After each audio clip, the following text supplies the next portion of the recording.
With YouTube and video podcasts becoming more and more prominent, you may be asking yourself, should I re-record all of my catalog of content into a video format, or should I just start from wherever I am and move forward? Or maybe there's a third option, and the third option is to actually do a hybrid. So I got this question from a listener of the show, Nick Levesque. He's a certified spiritual life coach, and he asked me this, and I thought, what a great question. So in this podcast episode, I'm going to be delving exactly into the best strategies and what you should be considering if you're trying to determine what makes sense in your situation. And in case we haven't met, hi, I'm Anna Xavier. I'm a multilingual, award-winning podcast marketer that is helping podcasters just like you use the show to stand out online and make your podcast dreams come true. All right, let's dive into this week's episode.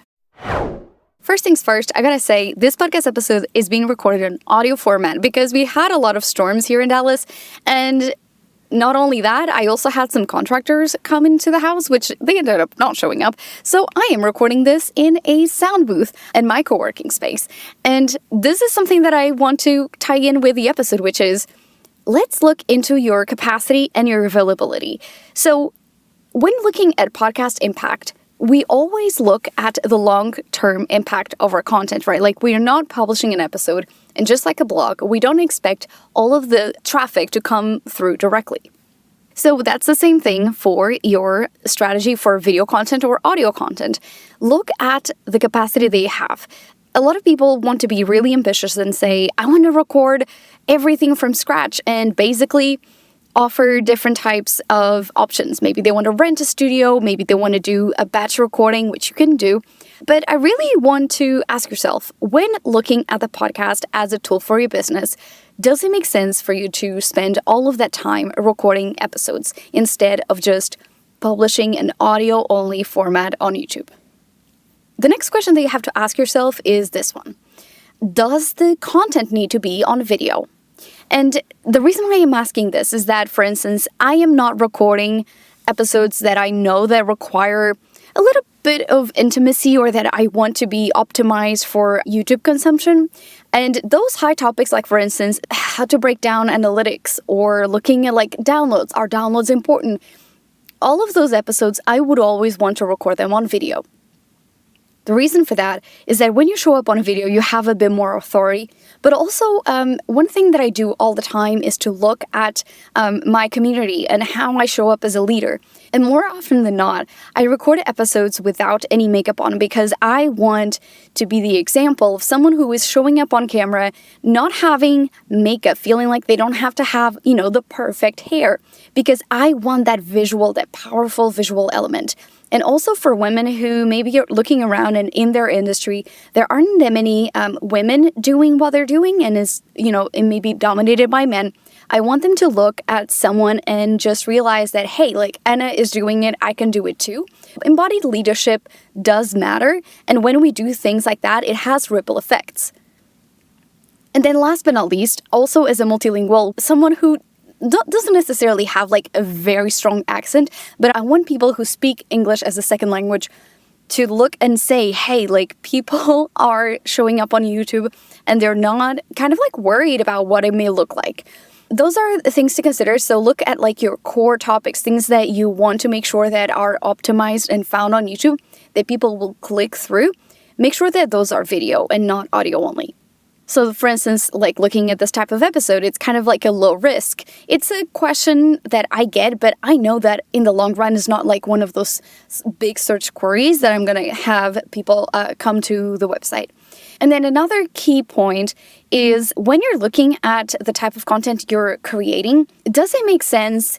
Is it adding anything to the fact that it has to be video? And what I mean by this is different than the other one. Like, does it need visual elements? Is this a complicated topic that actually needs graphics to go with it so that the podcast listeners or podcast viewers can kind of follow along? Of course, you can always try to tell people to go to the website for any additional graphics or, animations or whatever it is. But at the same time, like, those are super important to consider because if the element is very complex, it may not work. I want you to revisit episode 12, where I'm breaking down 15 considerations before you jump into video podcasting, because sometimes it doesn't make sense for you to do it. And the last thing that you have to think about is understanding that it's your podcast and you call the shots. And as small business owners or entrepreneurs, we have to ask ourselves, what is best for me? And to be creative in the solutions that we find for the problems we have. So one solution could be you're going to look at the topics that you want to do. So for instance, when last year, over the summer, I wanted to take a sabbatical, and I thought I really want to, because this is going to be my first summer, I want to have podcast data. And again, looking at analytically what I want this to be. And I thought, looking at my capacity, what can I do? So I found a theme, and that was Summer Spark Series. When I looked at the Summer Spark Series, I looked at my limitations. I only had about 2 weeks of time additionally to all the things that I needed to do. And I looked into it and I thought, okay, I have the capacity to do a video series? No. But I do have the capacity to create almost like shorter, more punchy podcast episodes that would be about inspiring people, inspiring you, the listener, and at the same time, looking at how we can create those moments that we're adding value to our listeners and in a format that works for us. So I thought, okay, inspirational, great. Also, practical things that if you are, in the summer, maybe not inclined to do big thinking, or maybe you can do big thinking and look at the kind of like the gaps in your marketing. Where could you be missing podcast listeners? Where could you in your processes maybe on the ongoing basis not have time to sit down and maybe look at your automations, or looking at your social media profiles and optimize those to get more listeners, or look at your SEO and do internal linking. So I looked at those things that I knew would be a good fit, not only for my listeners, but also for my time. So a series was perfect. In your situation, you may look, okay, these ideas that I know are either very strong search terms, or maybe no one is talking about this, and I want to be the first person to be known to be talking about this. Or the first one in your community, doesn't matter. But really looking at these three options, when you're looking at determining which one is best, so do you want to convert your whole catalog? YouTube does allow you to create a playlist uploaded by your podcast platforms on RSS format. So basically you don't have to create the whole thing to be available on YouTube. But if you want to create video, you can really select a few specific topics that are part of your content strategy. They're what I call super podcast episodes, so winning ones that people will be really seeking for your expertise in it.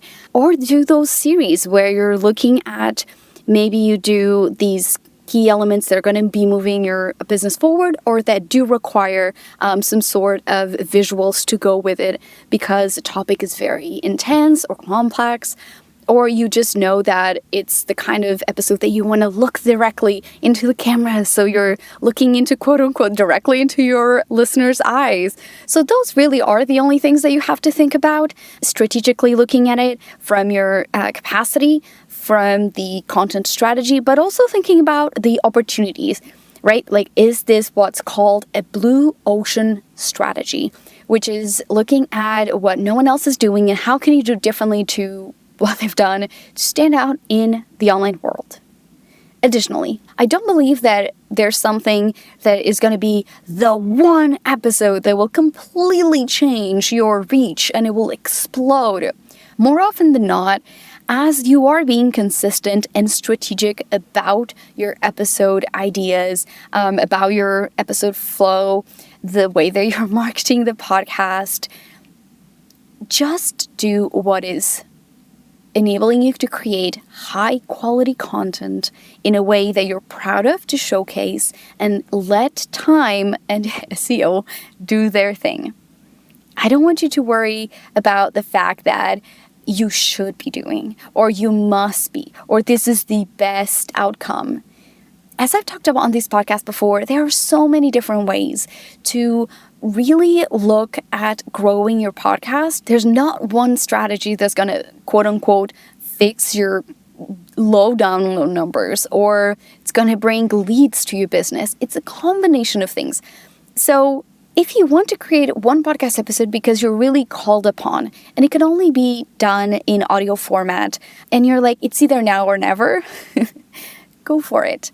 Because at the end of the day, as we are crafting these online presence, it's all about being visible. And I just came back from the podcast show in London. It was my first edition. And the amount of people who came to me and said, hey, I'm a podcast listener, and I really love this, or that, or like, I really love how you're always talking about the alternative ways of thinking about podcasting, right? Like how I'm telling people it's okay to stop the show if you feel like it's not doing anything for you, but don't delete it. Or it's okay to not create a perfect podcast episode and it's just what I call like the first draft. It's okay, because in the big scheme of things, you're going to be releasing 30, 60, 90, 120, 300, 1,000 podcast episodes. So if you don't do one on video format, but it's the one that needs to be, that's fine. You can market it better in different ways.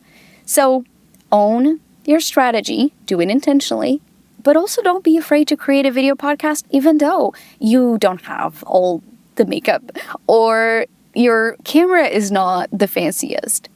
Just start strategically and give it time, and you'll get there. All right? So, as usual, make sure that you visit thepodcastspace.com/podcast for all the resources mentioned in this episode, just like the episode about video considerations, episode 12, and also the Summer Spark series. Honestly, they're really good. I think you should totally listen to this. And for all the instant courses, coaching, and very soon, guides that you can download to grow your podcast, just visit thepodcastspace.com. I've been Anna Xavier, and as always, I invite you to create imperfect content that moves you forward. I'll see you in the next episode.